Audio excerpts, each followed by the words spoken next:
So this is the first lie. I'm saying this is exclusive. Yes? Exclusive Boris' secret wedding. This is not exclusive at all. Because the Mail on Sunday says it's exclusive. The only thing that is exclusive is that the congenital liar has lied again. Because only last week the Mail on Sunday and the group was peddling the lie that Johnson was going to get married next year, July next year. So that's the lie, that's the exclusive.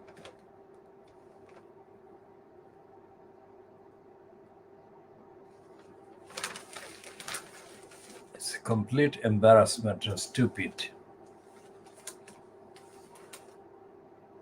I mean, what is he going to stage next? Is getting married to Kerry.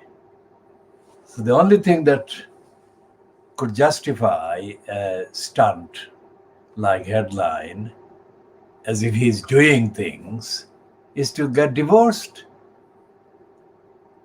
Divorce Kerry. I mean, is it that unlikely? He had married, his first wife was kind of still married to him, or he was still married to his first wife when he was at least reported to have started an affair with somebody else. And he was already married when he began the affair with Marina Huila. And then, of course, while he was married to Marina Huila, he had series of affairs. Why? Because he was married to her the longer number of years, during which he had at least 4 children that are known. And he also had a child, at least another one. Not all the children he has kind of had are known about so far anyway. So he was married to Marina Huila when he was having the affair with Petronella Wyatt. And he was married to Marina Huila between 2008, when he became installed as the mayor elected mayor in the corrupt post of elected mayor at the expense of London. So he was married to Marina Huila from 2012 to 2016, which is the period so far known about his affair with Jennifer Arcuri. Now, the obscenity of the Daily Mail on Sunday, in the subheading, is that it says that Johnson couldn't, what it says that Johnson couldn't take his eyes off the bride. This is an obscenity. I mean, that kind of description only applies justifiably to somebody who is not cheating while married to somebody else.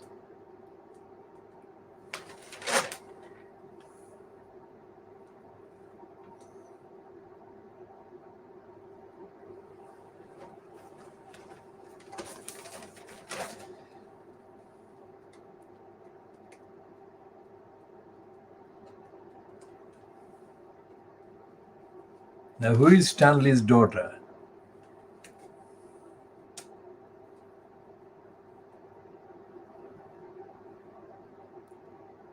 So who is this daughter, Julia? Nobody knew about Julia. The only daughter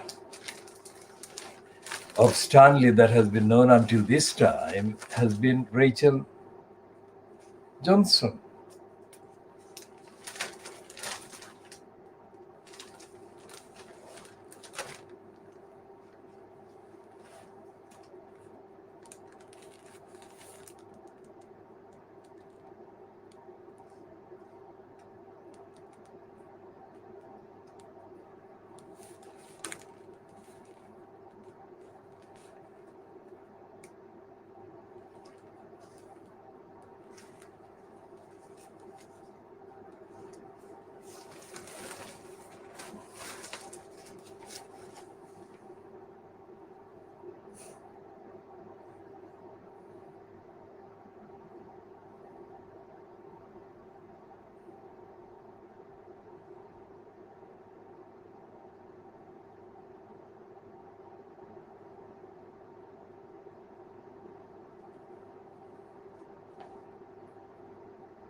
And there are racist pieces in the Daily Mail against Harry. And this piece, the heading is that Williams is saying that Harry may go too far with his truth bomb.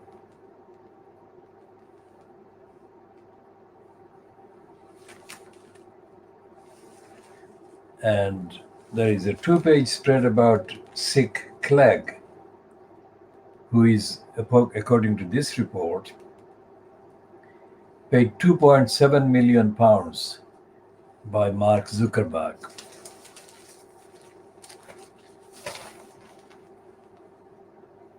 $2.7 million.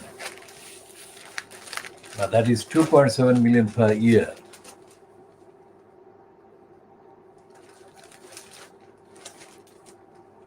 And it says the how vile child abuse pictures are posted to Facebook every second. So it's revealed the extraordinary cache of emails and letters that show how Britain's ex-deputy prime minister began his new lobbying career by telling an EU power broker it's good to have a European and a liberal in the heart of Silicon Valley. Then, after previously suggesting that tech giant should pay more tax, he led a team that looked for a way to wriggle out. Well, we called him Sikh Clegg precisely because he's a liar. And that is what he has been exposed as being. Now that exposure is only only tip of the iceberg. Because Sikh Clegg is much more dishonest and corrupt than anything has been said in Fleet Street so far.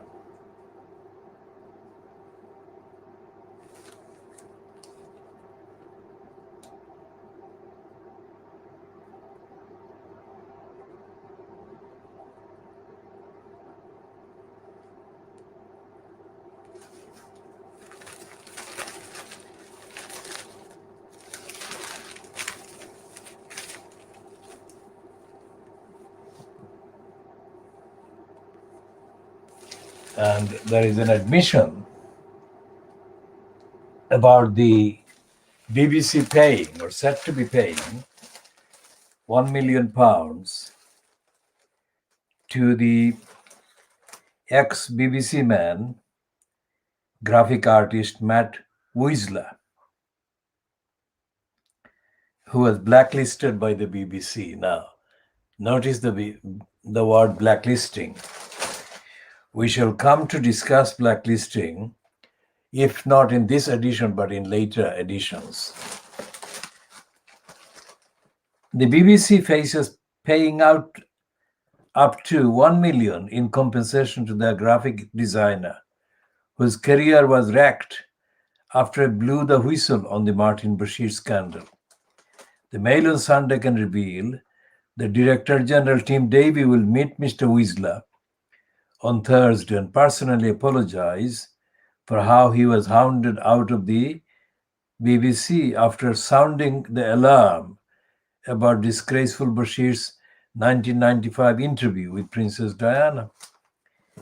Mr. Weisler was asked by Bashir to mock up fake bank statements, which the reporter then showed Diana's brother Earl Spencer as part of Bashir's bid to secure the bombshell Panorama interview. Later, Mr. Weisler approached bosses because he was concerned that he might have unwittingly played a role in obtaining the interview by deception. But instead of praising him for blowing the whistle, documents from 1996 released last year revealed how Tony Hall, the then head of the news and future Director General, blacklisted him from working for the corporation. Tony Hall told the BBC Director General Lord Burt, "We are taking steps to ensure that the graphic designer in bold, Matthew Weisler, will not work for the BBC again when a current contract expires in the next few weeks." The Mail on Sunday understands that BBC lawyers will discuss compensating Mr. Weisler for his loss of earnings during this week's meeting. Sources last night said the corporation's payout to him could be up to £1 million. Mr. Weisler has asked all along for a clear apology from the BBC, and it has not been forthcoming to date, a close friend said. Now, this again raises the question of Emily Maitlies. Emily Maitlies, who is currently the most hyped presenter on the BBC Newsnight, lied in 2004 when she was working at the BBC London television kind of station. And Emily Maitlies was one of the two liars who worked in January 2004. The other one was Nina Hussain. And the lies of Emily Maitlies were brought to the attention of then Director General Greg Dyke, who behaved just like Tony Hall did. And he blanked all the communications and complaints and demands. And the complaints and demands remain outstanding to this day against the BBC, against Emily Maitlies. So the BBC is not being reported in this context over the Martin Bashir behavior, dishonesty, and the cover-up by Tony Hall and other liars on the BBC. The BBC often does this. It tells lies, it covers up, it hides the truth, and it makes up the truth. And there is no accountability for the BBC. It behaves most of the times with impunity. So what we said yesterday, and that was an update because that is the case that we have believed for a very long time, that there is no audit There is no accountability. There is no regulation in Britain. There has never been for hundreds of years. And we said that yesterday in reviewing the Financial Times piece or Financial Crimes piece by Camilla Cavendish, whose piece was headlined or headed as "The UK state was fatally flawed." Now, we dismiss that because in the contents of the piece, what she was talking about was actually as a part of shoring up Boris Johnson in the context of the allegations against him that were made by Dominic Cummings, who was personally involved in the very lies and lying and denials and obstructions that he was only putting at the door of Boris Johnson and Matthew Hancock on Hancock. I mean, Cummings was himself as guilty as Johnson, but the only difference is that Johnson is the person incumbent in the post of the Prime Minister, no matter how unfit Johnson is. And we have been saying that Johnson is unfit since at least 2007 in public.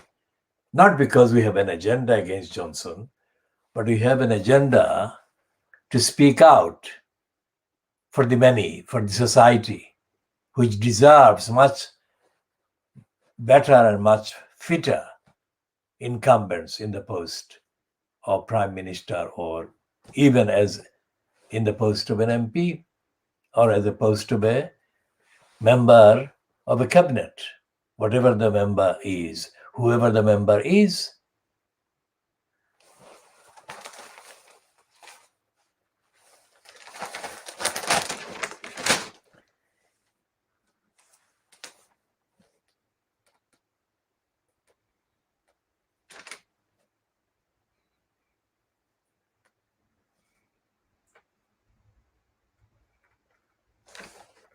Now, in the Mail on Sunday, they're saying that the Mail on Sunday reporter, Ian Birrell, who's led the way in exposing Beijing's lies, reveals how a woman aged 61 was diagnosed with virus 3 weeks before China admitted that it even existed.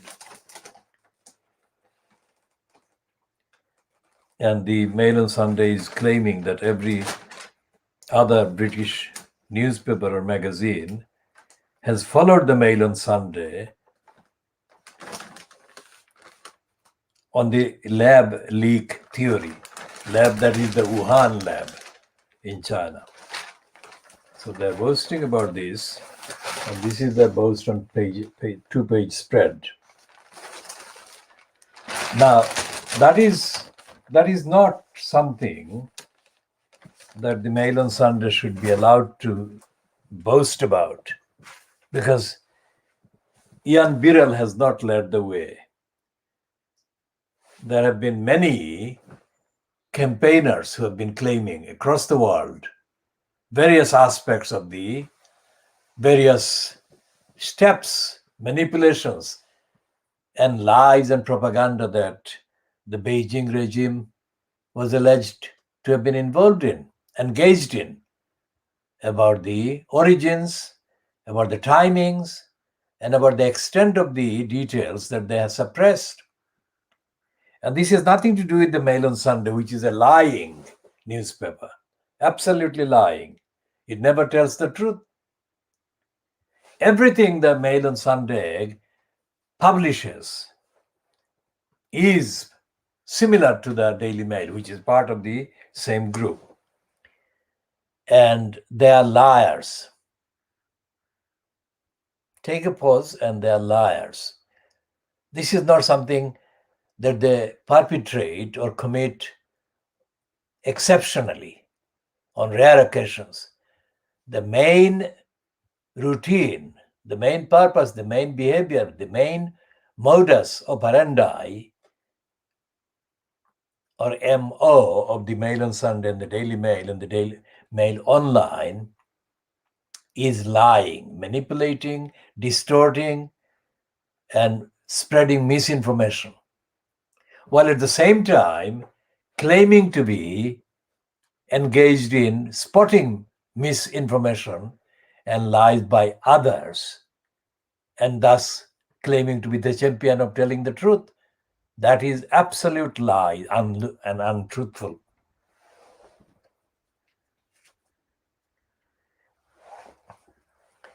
And here is another piece for the Tories, the piece by Glenn Owen. It is saying the Chinese cover up about the origins and the extent of the actual spread of the virus in China was as disastrous as Chernobyl, says top Tory David Davis. Now, David Davis is an odd kind of name to mention because David Davis was unsuccessful in getting elected leader of the Conservatives, which post was given to sleazeball David Cameron more than 15 years ago. Now, this promotion of David Davis needs looking at in some detail. Let's see what his kind of purpose is. Beijing's efforts to impede a full investigation into whether the pandemic started as the result of a leak from a Chinese laboratory were last night compared to the Chernobyl nuclear disaster by former cabinet minister David Davis. Mr. Davis's intervention in an article for today's Mail on Sunday comes amid mounting scientific evidence from around the world pointing to the possibility that the disease first spread in November 2019 after workers at the Wuhan Institute of Virology became infected by one of the viruses they were experimenting on. Efforts by other countries to probe, that is, to investigate the origins of COVID, have been repeatedly frustrated by the Chinese. Now, this is not the original statement by the Mail on Sunday. This is a stolen statement because all the kind of questions that arose from the discovery of the virus have been made worldwide, internationally, including in the USA. Not exclusively, but including in the USA and Western Europe and other parts of the world. Why? Because it has affected so many people. It has now killed millions and infected hundreds of millions.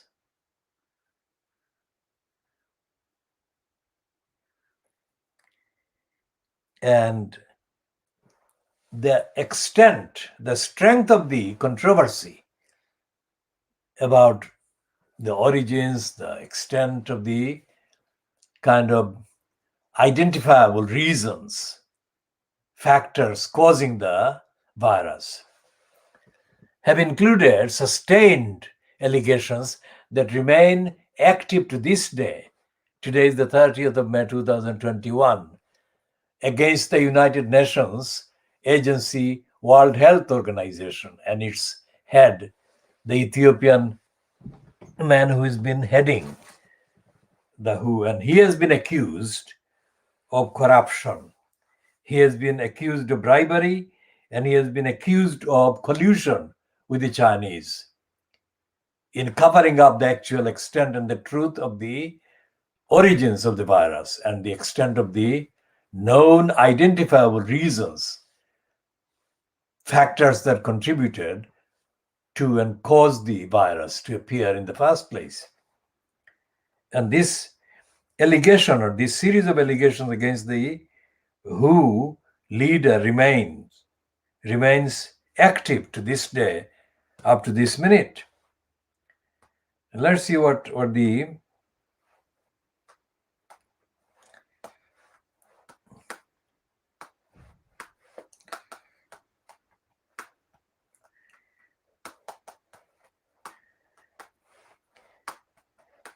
So the search I have put in this search query, who is accused of collusion with China? And the accusation about collusion with the Chinese regime, the communist regime, are applied against the Huawei conglomerate that has been accused of being a spy, an outlet or outfit as a part of the Chinese Communist Party. And this is about, and there are so many items under this search. Is about 2,370,000 search in 52 seconds. The collusion with the Chinese. Now,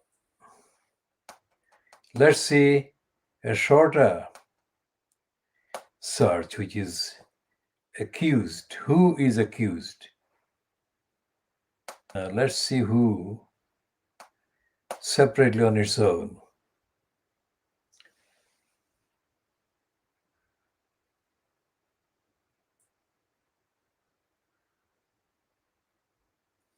And who was actually founded on 7th of April 1948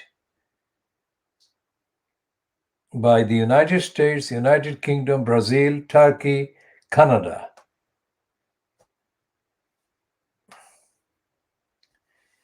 And other countries. And its currently headquarters in Geneva, Switzerland.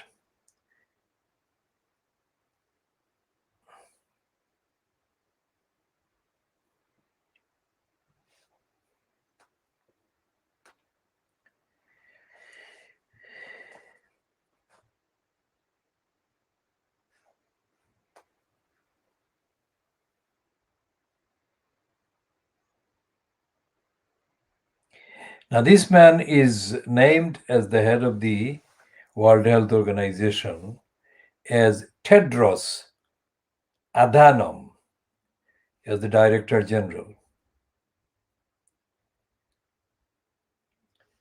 And the parent organization of the World Health Organization is the United Nations Economic and Social Council.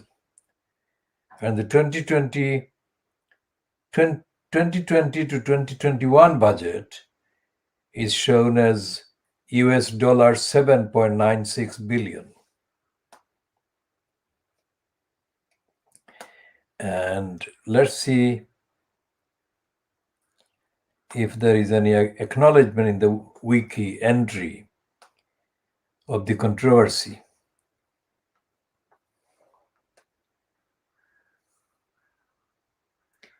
About China.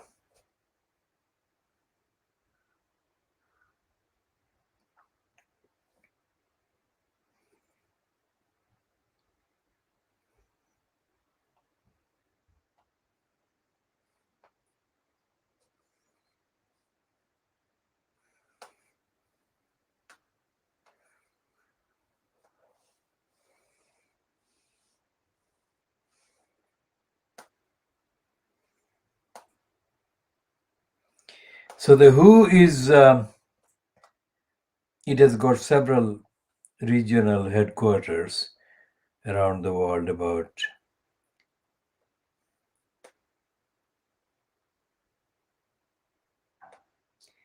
And the entry on Wikipedia, let's see if the entry acknowledges any of the allegations. There have been many allegations made personally against Tedros, the Ethiopian former minister.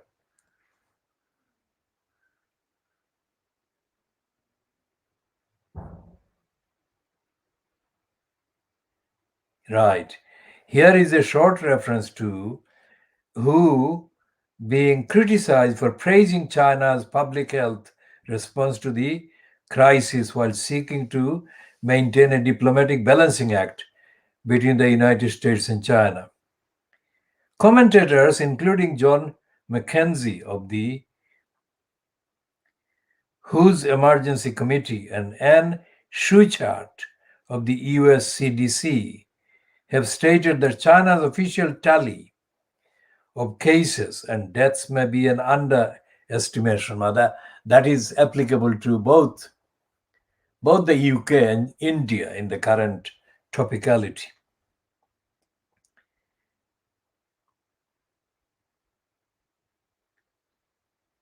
David Heyman, professor of infectious disease epidemiology at the London School of Hygiene and Tropical Medicine, said in response that China has been very transparent and open in sharing its data.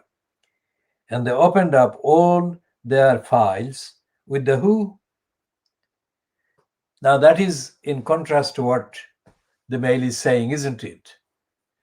If this guy, David Heyman, has claimed that China has been very transparent,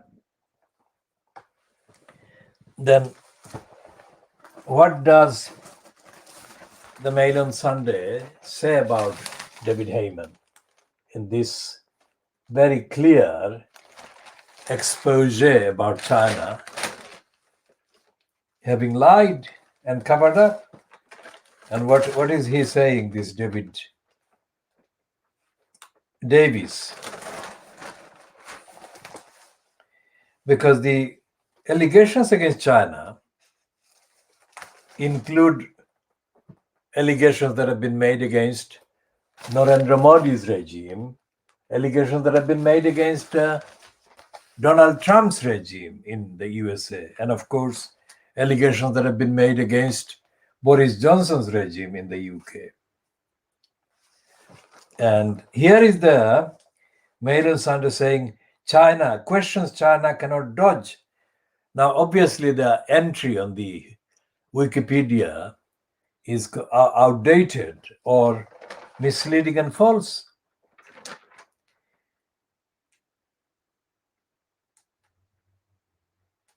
And what they're saying about the Chinese cover-up of the virus and the origin is clearly as part of the current kind of foreign policy gestures and overtures led by Washington and followed by and imitated by the UK and joined by India against China.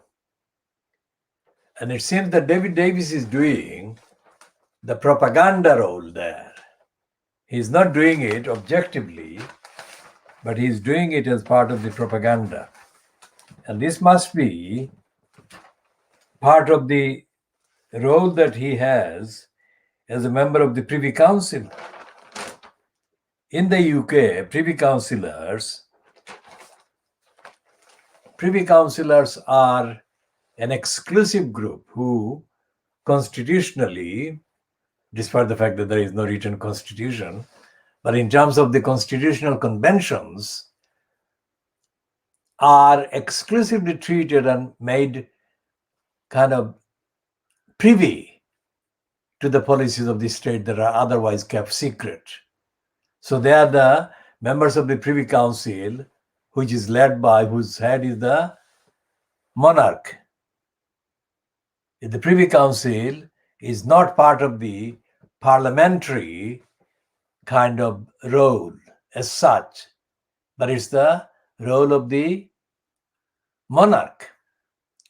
So Brenda can have meetings with the Privy Council and they are not published.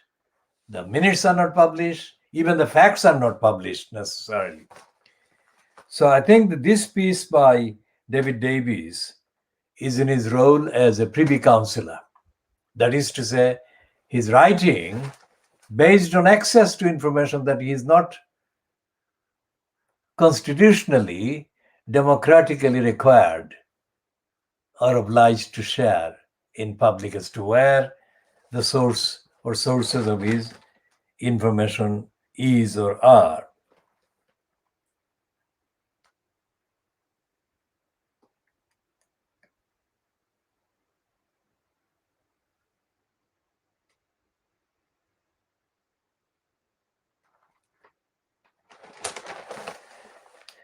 And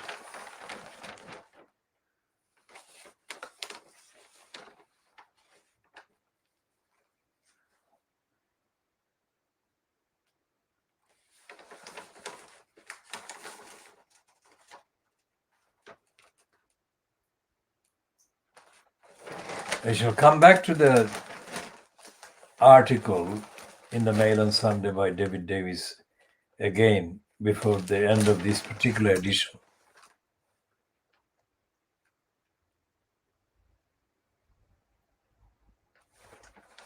And there is a piece by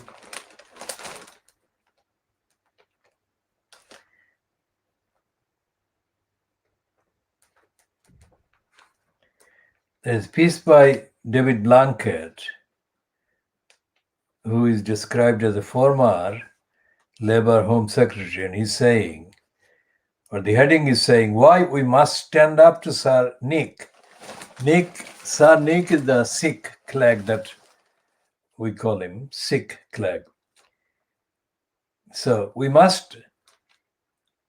why we must stand up to Sir Nick Clegg and the shiny new masters of the universe who are neither liberal nor democratic. Now, that headline is kind of catchy for the gullibles.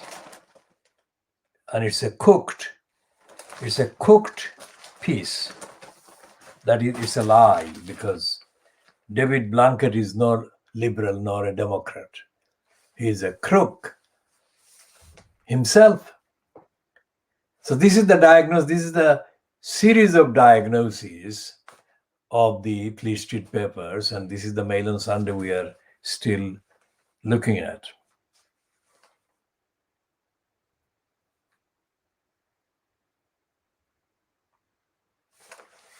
And Peter Hitchens, younger brother of Christopher Hitchens,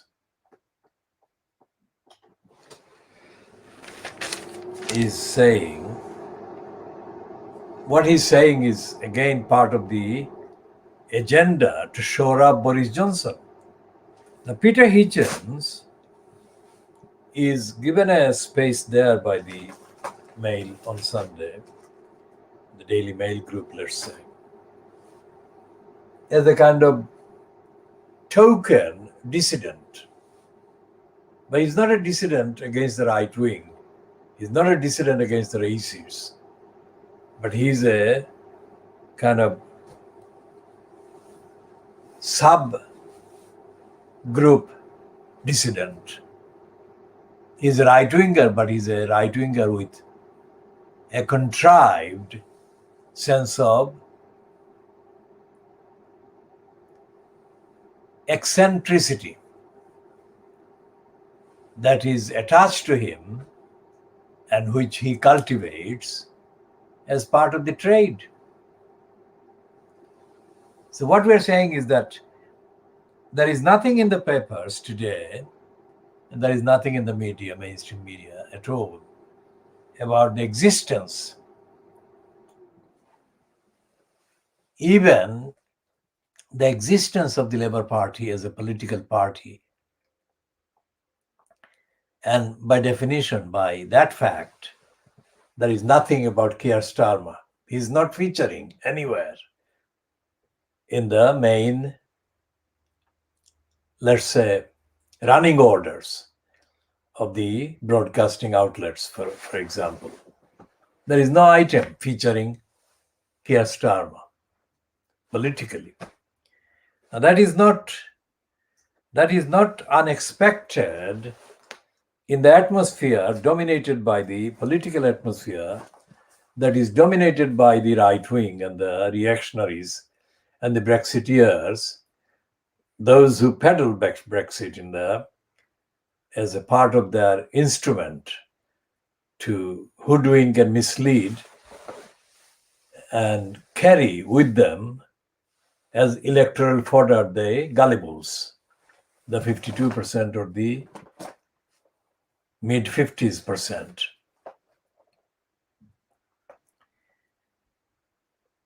So even the eccentric, so-called, Peter Hitchens is employed to have a go at Cummings. Now, we are not impressed by the division between Cummings and Johnson, as we keep saying, that what Cummings said was not so much accusation as, in fact, admission. Very different propositions.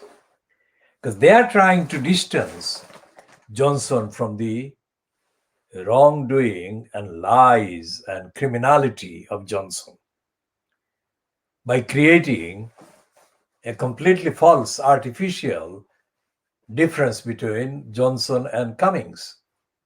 There is no difference at all on the facts, on the evidence, on the behavior, on the conduct.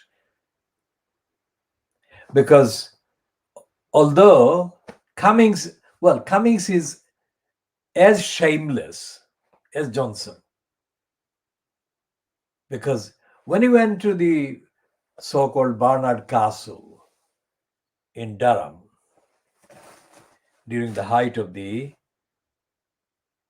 pandemic last year, he was brazen.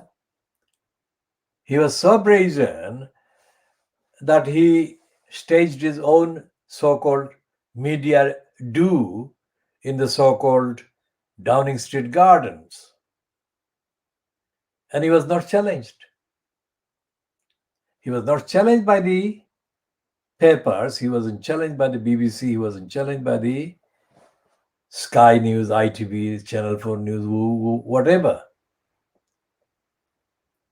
So everything that is printed in the Fleet Street papers is a lie, or is linked to the lie, or linked to the particular lie or lying agenda and the lying narrative of the particular day, on the particular topic, on the particular policy, so-called. And Peter Hitchens, who is given a platform by both Sky News, ITV, BBC, television, radio, as an eccentric, as a kind of falsified, falsely created eccentric. And he absolutely loves it, because he can then use the false eccentric image to remain part of the status quo. He forms part of the eccentric part of the status quo. And that is what he's doing here. He's saying that Cummings is so egotistic that he's really saying, make me king. He says, Hitchens says, now that the terrifying Dominic Cummings is the hero of the left, perhaps we will see him at the head of whatever party takes over from Labour. Exactly. We have said that the Labour Party has been murdered, politically murdered by Keir Starmer. And even Hitchens is saying that Labour Party is no more. Although Hitchens is saying it in a distorted, twisted way, he is admitting the core fact that the Labour Party doesn't exist.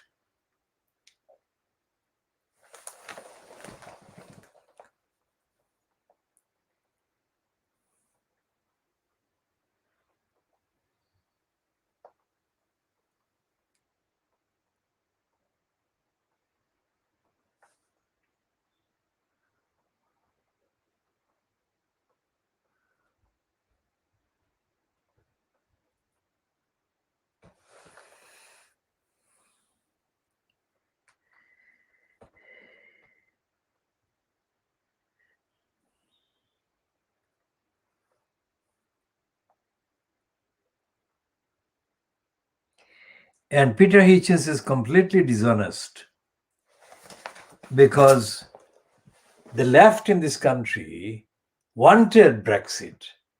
And here he is accusing the Islington left of having hated Cummings previously because, as Hitchens wrongly says, Cummings's lead role in Brexit. The left in this country has never been for the European Union, and it wasn't in 2016 during the referendum. And that shows that the left is dead as well as the Labour Party. The left has been politically dead as well as the Labour Party. The left has been dead, and the Labour Party has been politically murdered. Same result, they're dead.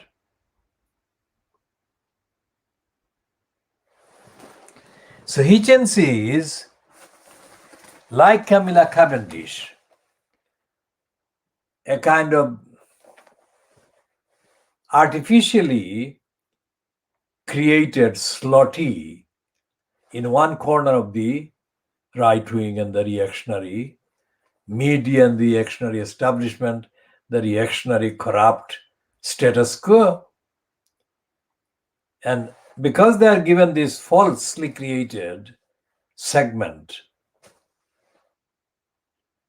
or slot, both Hitchens and Cavendish can have a go at the main body of the political operatives that dominate the actual status quo.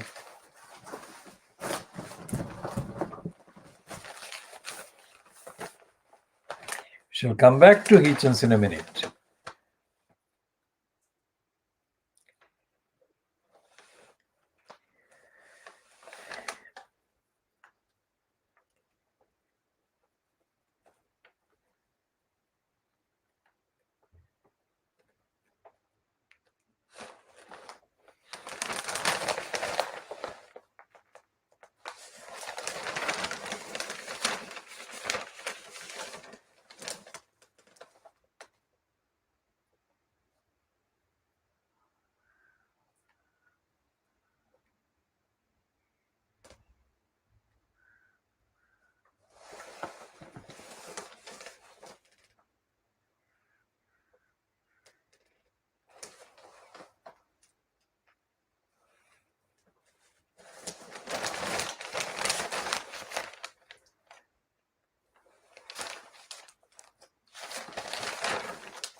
Now there is a 2-page spread about a consultant who's been banned from saving babies. Now, this is a special report by Stephen Adams, and it's against the abortion lobby.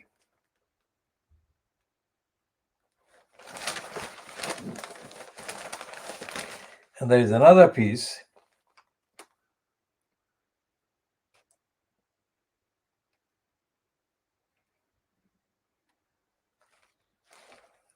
and this one is typically given to somebody who is called Abul Taher.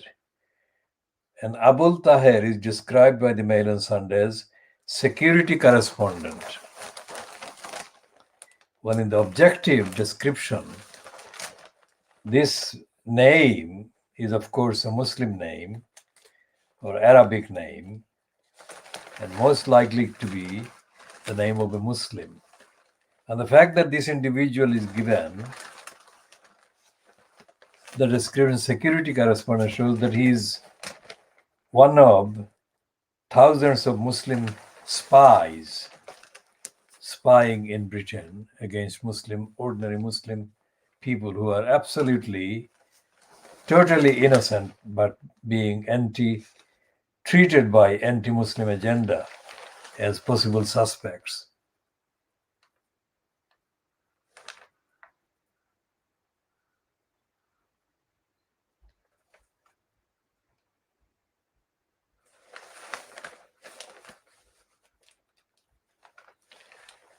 And there is a piece about a rock star.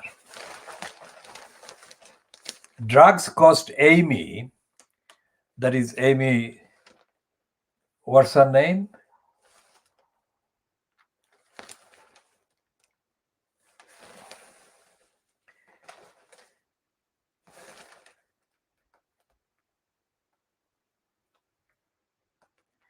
Amy Winehouse. So drugs cost Amy Winehouse £500,000 and wrecked her bid to write a James Bond theme tune. But Mick Jagger told me, that is the writer Tyler James, that was normal for a rock star. And Amy Winehouse's addiction to her deadbeat boyfriend was equally toxic, says her best friend in a vividly honest new book.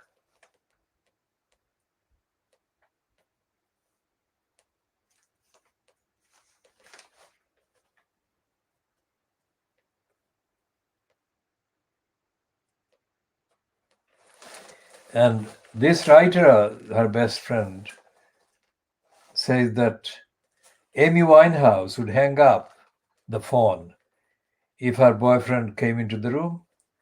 And she says, I sensed she was frightened.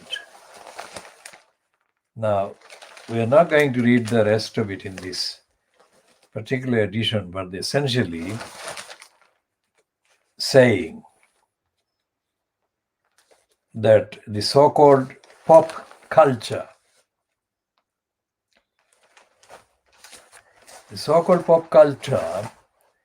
that is overhyped in the West, in the media, and the so-called celebrities created in the media are celebrated as the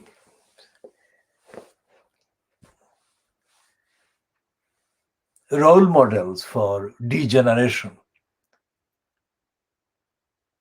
I mean, there is no soul. There is no soul, there is no morality, there is no ethics in the Western pop music, which is why we assert that all these overhyped pop stars, like most of them, have not opposed, well, they have not even noticed the existence of racism.